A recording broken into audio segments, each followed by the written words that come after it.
الحمد لله والصلاة والسلام على رسول الله صلى الله عليه وسلم. رب اشرح لي صدري ويسر لي أمري واحلل عقدة من لساني يفقهوا قولي.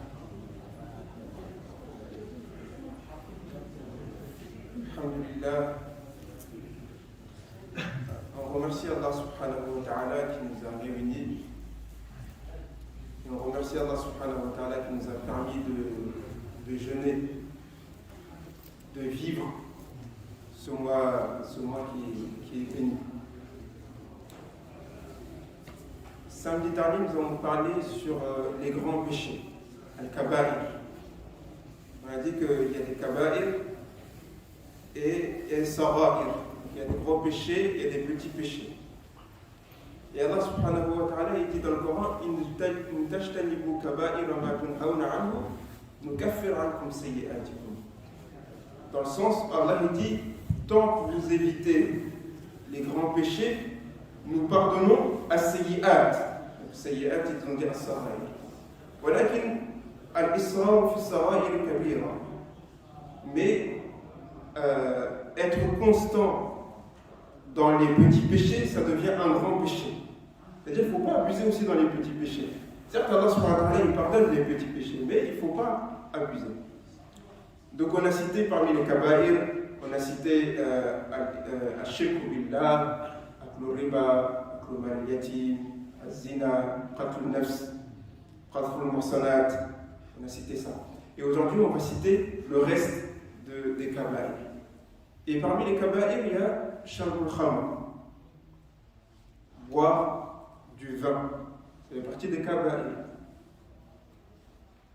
Parce que Allah subhanahu wa ta'ala, il le cite dans le Coran. Et je rappelle, le kaba'ir, c'est tout ce que Allah subhanahu wa ta'ala il a interdit dans le Coran.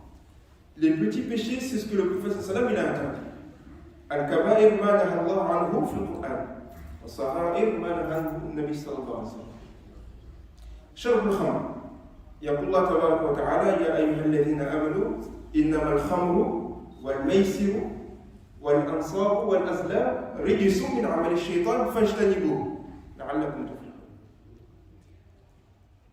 Ensuite, parmi les kaba'ir, il y a ترك الصلاة. ما سلككم يقول الله تبارك وتعالى بعد أعوذ بالله من الشيطان الرجيم ما سلككم في سقر قالوا لم نكن من المصلين ولم نكن نطعم المسكين وكنا نخوض مع الخائضين وكنا نكذب بيوم الدين حتى أتانا اليقين. Donc, arrêter la prière, c'est un grand péché. Et Allah subhanahu wa ta'ala dit dans un autre verset فخلف من بعدهم خلف أضاعوا الصلاة واتبعوا الشهوات فسوف يلقون غيا والغي قالوا خسران أما واد في جهنم بعيد القعر وخبيث الطعم غير. أضاعوا الصلاة ليس تركوها، بعض العلماء قالوا ما تركوها ولكن ضيعوها لوقتها. مثلا يصلي الظهر في العصر ويصلي العصر في المغرب ويصلي المغرب في وقت العشاء. Donc arrêtez la prière. Et dans le verset, Allah subhanahu wa ta'ala il dit ils ont diminué dans la valeur de la prière. Et diminuer dans la valeur de la prière, ça veut dire, par exemple, prier le Asr à l'heure du Maghrib, prier le Maghrib à l'heure du Isha, prier l'Isha à l'heure du Fajr. Allah subhanahu wa ta'ala, il dit cela, ils vont être jetés dans le Raya. Raya, c'est un mont dans l'enfer. Et d'autres personnes disent que le Raya, ça veut dire la perte. Mais là, il n'y a aucune divergence que celui qui abandonne la prière, il est dans la perte. Celui qui abandonne la prière, il est perdu. Wal asr, innal insana lafi khusr, illa alladhina amanu wa amilus salihat. Wa as-salat ahammul ibadat. Wa afdalul a'mal as-salat. La plus grande des adorations, c'est la prière. La plus importante des adorations, c'est la prière. La priorité des adorations, c'est la prière. أول العلم التوحيد وأفضل العبادات الصلاة. La meilleure science, c'est d'apprendre d'abord en priorité l'unicité d'Allah. Et la meilleure adoration, et la plus importante, et la priorité, c'est la prière. C'est pour ça qu'il y a d'autres savants qui partent même, ils disent que celui qui ne fait pas la prière, celui qui n'est pas constant dans la prière, et qui fait le ramadan, son jeûne, il n'est pas accepté. Parce que la priorité, c'est la prière. Et la priorité, c'est la prière. Donc celui qui abandonne la prière, c'est-à-dire celui qui ne fait pas la prière à son heure, sans excuse valable, c'est un kaba'ir. Ça fait partie des grands péchés. Min al-kaba'iri uquq al-walidayn. Al-uquq ضد الإحسان. العقوق وهو الإساءة وتضييع حقوقهما. Manquer de respect ou manquer les obligations des parents, ça fait partie aussi des grands péchés. Les parents, ils ont des droits. Subhanallah, Allah subhanahu wa ta'ala dit dans le Coran, حملته أمه وهنا على وهن وفصاله في عامين وحمله وفصاله 30 شهرا. Vous imaginez la maman combien elle supporte. Allah nous parle de 30 mois, ce qui correspond à 2 ans et demi. Et si on calcule, le calcul qu'Allah dit dans le Coran, c'est que la grossesse, c'est minimum 6 mois. La grossesse. Parce que l'allaitement, c'est aussi minimum 2 ans. والوالدات يرضعن أولادهن حولين كاملين على الأقل لمن أراد أن يتم الرضاعة. فإذا إن كانت الرضاعة حولين كاملين فالحمل على الأقل 6 أشهر. لهذا يقول الله تبارك وتعالى وفصاله حمله 30 شهرا. L'allaitement c'est minimum 2 ans et la grossesse c'est minimum 6 mois. Donc, si on calcule tout, ça fait 30 mois, ça fait 2 ans et demi. Et 2 ans et demi que la maman, elle supporte. Déjà, vous imaginez la douleur de la grossesse. Et la maman, elle doit supporter ça. En plus de ça, elle a les obligations envers son mari. Elle a les obligations de la maison, la responsabilité de la maison. C'est pour ça qu'Allah subhanahu wa ta'ala, il a insisté sur l'importance des parents. Et même le prophète sallallahu alayhi wa sallam, un jour il a dit Ya layta ummi hayyatan huwa tamanna ummuhu li'annahu ma ra'a abuhu. Le prophète sallallahu il n'a pas vu son père, mais il a vu sa mère. Et un jour il a dit Oh, si ma mère elle était vivante. Ce mot-là, ça veut dire si ma mère elle était vivante, j'aurais tout fait pour elle. Tamanna. Et il y a un compagnon, c'est pas un compagnon, c'est quelqu'un qui est venu après le prophète. Et je rappelle, un compagnon, c'est quelqu'un qui a vécu et qui a vu le prophète, il a cru au prophète. Un jour, le prophète, il dit aux Sahaba, il y a quelqu'un qui va venir après moi, il s'appelle Uwais. Ya'ti ba'di rajulun اسمه أويس قبيلته عامر متوسط القيمة سواد الوجه إذا رأيتموه اطلبوا منه الدعاء. فيقول النبي صلى الله عليه وسلم هذا لعمر وعلي إذا رأيتموه اطلبا منه الدعاء. فقال عمر وعلي نحن ندعو له أم نحن نطلب منه الدعاء؟ فقال النبي صلى الله عليه وسلم اطلبا منه الدعاء فإن أويس خدم أمه فأحب الله خدمته لأمه ولو أقسم على الله لأبره. بعلمه لا، بصلاته لا، بتهجده لا، ولكن لخدمته لأمه. Le prophète sallam il dit à Omar et Ali, radiyallahu anhuma, il y a quelqu'un qui va venir après moi. Donc ça veut dire que ce n'est pas un compagnon.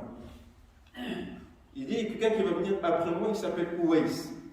Il est de telle tribu. La tribu elle s'appelle Amir. Et c'est au Yémen. Il est mutawassit al-qima, il est moyen de taille. Sawad al-wajh, il est foncé de visage. Lorsque vous allez le voir, demandez qu'il fasse dua pour vous. Et Omar, anhu, le deuxième khalif de Rasulullah sallam, et Ali ibn Abi Talib, le prophète il dit, quand vous le voyez, demandez qu'il fasse dua pour vous. Ils ont dit, nous on fait dua pour lui ou c'est lui qui fait dua pour nous. Le prophète a dit non, demandez que lui, il fasse dua pour vous. Parce que lui, il a été au service de sa maman et Allah, il a aimé le service qu'il a fait pour sa maman. À chaque fois qu'il lève les mains pour faire dua, Allah lui donne. À cause de sa science? Non. À cause de sa prière? Non. Parce qu'il a fait un service pour sa maman. Allah il a aimé ce service-là. Allah il a aimé le service qu'il a fait pour sa maman. À chaque fois qu'il fait le dua, Allah il lui donne par la baraka, par la bénédiction de sa maman. Donc c'est pour ça que Allah subhanahu wa ta'ala il a interdit de manquer de respect aux parents à un point même de dire ouf. وَقَضَى رَبُّكَ أَلَّا تَعْبُدُوا إِلَّا إِيَّاهُ وَبِالْوَالِدَيْنِ إِحْسَانًا إما يبلغن عندك الكبر أحدهما أو كلاهما فلا تقل لهما أف ولا تنهرهما وقل لهما قولا كريما واخفض لهما جناح الذل من الرحمة وقل رب ارحمهما كما ربياني صغيرا. Allah dit واخفض لهما جناح الذل. Allah dit il faut baisser les ailes aux parents. Est-ce que nous les humains on a des ailes? Mais Allah il a donné cet exemple. Vous voyez l'oiseau, quand tu lances pierre et que l'oiseau il tombe, il baisse les ailes. C'est-à-dire quand tu l'as lancé, tu l'as fait du mal, mais lui il baisse les ailes. Des fois les parents, que ce soit le papa ou la maman qui disent des choses, ça nous fait mal. Des fois ils sont peut-être trop imposants envers nous. Mais malgré tout ça, tu dois baisser les ailes envers tes parents. Sauf, Allah il a dit وَإِنْ جَاهَدَاكَ عَلَىٰ أَنْ تُشْرِكَ بِي مَا لَيْسَ لَكَ بِهِ عِلْمٌ فَلَا تُطِعْهُمَا. Quand il s'agit, tes parents, ils te donnent un ordre, tes parents ils veulent t'imposer quelque chose qui est contradictoire avec la religion, non. Quand tes parents ils te demandent quelque chose qui est contradictoire avec la religion, Allah il a dit là, t'es permis de ne pas faire. Et il y a un dalil sur ça. Quand il y a un compagnon qui se convertit à l'islam, sa maman elle a fait la grève de la faim. Il dit je ne mange pas. Tant que tu ne reviens pas à ton dîme, je ne mange plus, je ne bois plus. Et ce compagnon il a raconté, il est parti pour le professeur, il a dit ma mère elle a fait grève de la faim. Et Allah il a descendu le verset que je viens de citer. Allah dit si tes parents ils t'imposent quelque chose qui est contradictoire à l'islam, ou ils t'imposent d'associer quelque chose à Allah, ne les obéis pas. Du coup, il est retourné voir sa mère, il a dit à sa mère Wallah, si j'avais 100 âmes, ça veut dire si j'avais 100 corps, les 100 corps ils vont mourir et je n'abandonnerai pas ma religion. Vous voyez à quel point ils étaient attachés à l'islam. Ils respectaient les parents, mais Allah, ça passe avant tout. C'est aussi ça un signe de piété. Les pieux, ils passaient Allah avant tout. Ils favorisaient Allah avant tout. Allah, il passe avant tout, même si ton âme a le prend le dessus. Ça veut dire, toi par exemple, tu aimes bien dormir la nuit, mais tu fais un effort de te réveiller la nuit juste pour Allah. Ça, c'est un signe de piété. C'est un signe que tu es pieux. Il y en a, ils aiment bien dormir la nuit, surtout quand il fait froid. Machallah, tu es dans le lit confortable. Mais à 3h du matin, tu te dis, moi je me réveille. Tu le fais pour qui? Tu le fais pour Allah subhanahu wa ta'ala. Des fois, ton nefs, il veut faire quelque chose, mais tu ne le fais pas parce que tu veux Allah subhanahu wa ta'ala, tu veux l'amour d'Allah. Ça, c'est un signe de piété. Et c'est pas donné à tout le monde. Et l'objectif, c'est d'arriver à ça aussi. Je veux faire quelque chose. J'ai les moyens de faire quelque chose, mais je ne le fais pas pour Allah subhanahu wa ta'ala. C'est pour ça qu'Allah dit وَسَارِعُوا إِلَى مَغْفِرَةٍ مِّن رَبِّكُمْ وَجَنَّةٍ عَرْضُهَا السَّمَاوَاتُ وَالْأَرْضُ أُعِدَّتْ لِلْمُتَّقِينَ مَنْ هُمْ الَّذِينَ يُنْفِقُونَ فِي السَّرَّاءِ وَالضَّرَّاءِ وَالْكَاظِمِينَ الْغَيْظَ. Allah dit que les muttaqin, les pieux, c'est ceux qui dépensent dans les moments de aisés et dans les moments de difficulté, et ceux qui cachent leur colère ou ceux qui avalent leur colère.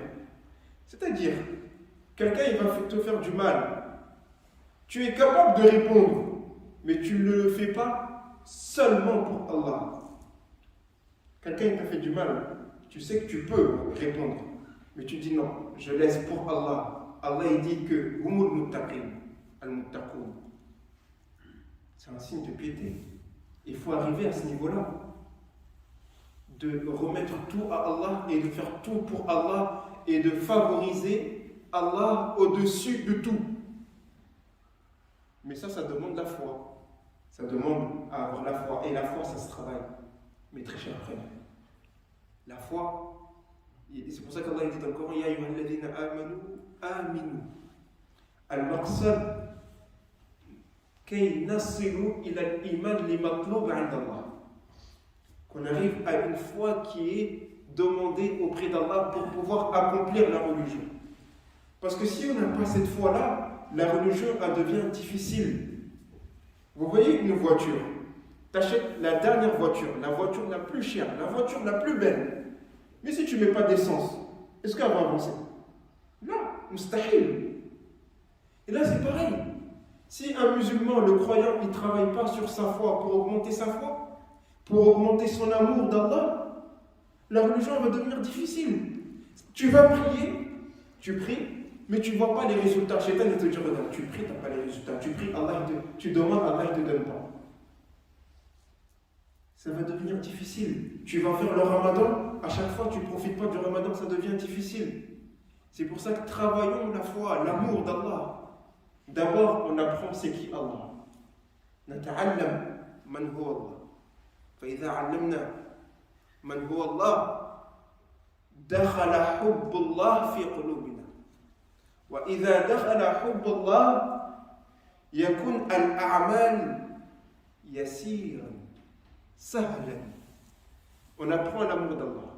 Et lorsque on a appris c'est qui Allah, l'amour d'Allah va rentrer dans le cœur. Et quand l'amour d'Allah est rentré dans le cœur, les actions vont devenir faciles. اللهم تقبل الصيام اللهم تقبل منا الصيام والقيام ارحم الراحمين اللهم اشف مرضانا ومرضى المسلمين اللهم اشف مرضانا ومرضى المسلمين اللهم اشف مرضانا ومرضى المسلمين مريض يا أول الأولين ويا آخر الآخرين ويا ذا القوة المتين يا الله ندعوك الرحمن ندعوك الرحيم ندعوك اللهم بأسمائك الحسنى ما علمنا منها ما لم نعلم أن تغفر لنا وترحمنا أن تغفر لنا وترحمنا لا إله إلا الله الحليم الكريم سبحان الله رب العرش العظيم الحمد لله رب العالمين لا تدع لنا في مقامنا هذا ذنبا إلا غفرته ولا هما إلا فرجته ولا دينا إلا قضيته ولا مريضا إلا شفيته يا الله أنت الشافي لا شفاء إلا شفاؤك شفاؤك لا يغادر سقما اللهم اشف هذا الأخ اللهم هذا الأخ اشفيه شفاء لا يغادر بعدها سقما اللهم يسر أموره اللهم سهل أموره يسر أموره يا أرحم الراحمين يا حي يا قيوم برحمتك نستغيث أصلح لنا شأننا كله ولا تكلنا إلى أنفسنا طرفة عين ربنا آتنا في الدنيا حسنة وفي الآخرة حسنة وقنا عذاب النار اللهم صل وسلم وبارك على سيدنا محمد وعلى آله وصحبه وسلم تسليما سبحان ربك رب العزة عما يصفون وسلام على المرسلين والحمد لله